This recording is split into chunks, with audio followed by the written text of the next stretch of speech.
I'm Maya and this is my adoption story. I want to share my story just in case anyone is interested or anyone else feels the same way, so that someone doesn't feel alone, or if they're just kind of intrigued about how I feel. I don't know how adoption has affected me, because it affects people in so many different ways and there are so many unique adoption stories out there. I was adopted from China during the one-child policy. I was almost 2 years old. I was one of the oldest kids in the orphanage. I was adopted to white upper middle class Americans who had been struggling with infertility. Overall, I got so lucky in my adoption experience because I have the most amazing parents. My adoptive parents are the best. They are my parents, and I know that not everybody is that lucky. I'm so grateful for it, but it also has caused a lot of abandonment issues, a lot of anxiety in my life, and I didn't always know where that was coming from until I kind of started putting it together with my adoption, with being abandoned at birth. What I know, the story that I know, which I have no idea if this is true, how true this is, if there are parts that are true or not. Per the adoption records, per my papers, I was found abandoned by a factory on what they thought was the day of my birth.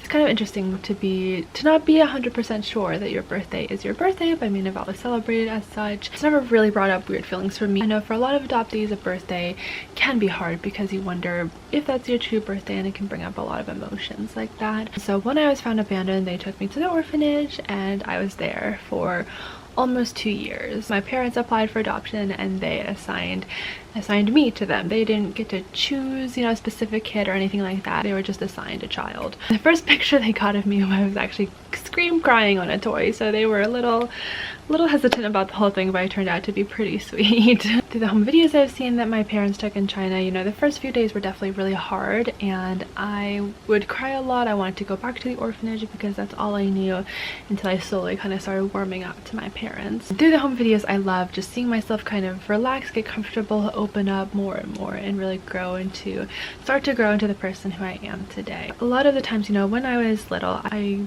wondered, you know, why my birth parents didn't want me, what was so wrong about me that they didn't want me. Kind of go back and forth between understanding that they were in such a hard situation there with the government, with the one-child policy. It might have been that they had no choice. Also kind of going to like, what was so bad about me that they abandoned me, that they didn't want me. I've often wondered about other siblings that I have, because I figure I most likely have other siblings or a brother or someone else out there, and that's kind of weird to think about, but I don't think about it a ton anymore. I have a lot of anxiety and really wanting to be good, wanting to be perfect, a lot of perfectionism. I was growing up, I didn't really understand where a lot of that came from, because I was like, you know, I have the perfect childhood, I've been supported, I've been loved, like why do I feel like this? And then when I got into grad school and I kind of started deconstructing a little bit more and looking into and thinking about my adoption and that abandonment trauma and all of that, then I started to kind of realize that it might be a little bit more related to that than I thought. Also, growing up, a lot of, you know, Asian stereotypes were placed on me, that I'm smart, good at math, all of those things, but I wasn't, because I didn't grow up in that culture. It felt like there was something wrong with me, that I wasn't naturally smart, and I didn't realize back then that, you know, a lot of Asians are smart because their parents pushed them really hard. I know my parents were very supportive. Of course, they did push me, they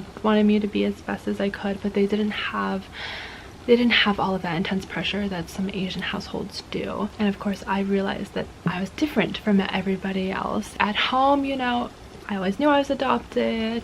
It was just kind of the norm there. But then when I started going to school, when I started going out into the world more, then I realized that I was different more so than not. And that was a little weird to come to terms with. I didn't quite fit what people's perceptions of me were. You know, I wasn't Asian enough for the Asian kids, I wasn't white enough for the white kids, and it kind of was weird being in that in-between. But there were just a lot of things in my head that how I felt and my anxieties about things didn't seem to line up with how I was raised, with how I grew up, with the amount of support I had. And then I kind of realized that it was because of my adoption, it's because of that trauma that just stemmed from there. And you know, spending the first 2 years of my life in an orphanage, which are some of the most crucial years developmentally, it's something I think about more sometimes, and sometimes I don't really think about it at all. Of course, being a genetic counselor, I became a genetic counselor and I absolutely love my job. It's really funny because thinking back to like elementary school, whenever we had to do family tree projects, I would absolutely get I would get so much anxiety and so much panic because I'd be like, I don't know what to do here. Like, I know they want like the bio family, but I don't have that, and I don't know how to like convey my adopted family. And now I draw family histories professionally. I know how to include everybody. A little bit of a full circle moment there. Really interesting to me thinking about genetic counseling, genetics, and that relationship between like a bio family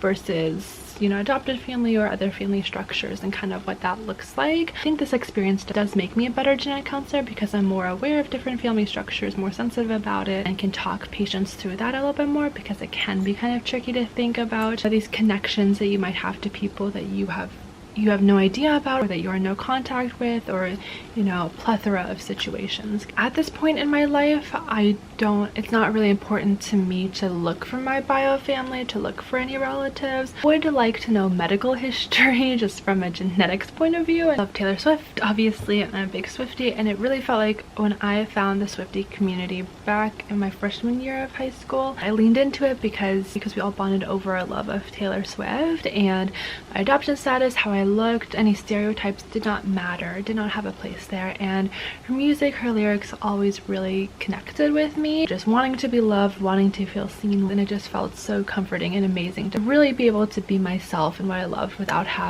people having preconceived notions about me. As a Chinese adoptee, as an international adoptee, and especially now with China stopping international adoptions and no longer allowing for them, it's kind of a lot to process, and I'm not really sure how I feel about it. All in all, I definitely think my adoption was the best thing that happened to me, and it turned out so well, but I also know there was so much coercion going on in China during that time, and a lot of birth families did want to keep their children and would have absolutely raised them if they had had the chance. Adoption itself is always a loaded topic. There's always a lot of pros and cons to it. There's a lot of different experiences that people have with it. It was weird to hear that China had stopped international adoptions, and I don't really know how I feel about it. I don't know if I'll ever really figure out how I feel about it. There's just a lot that goes into it to think about it, but that's my story.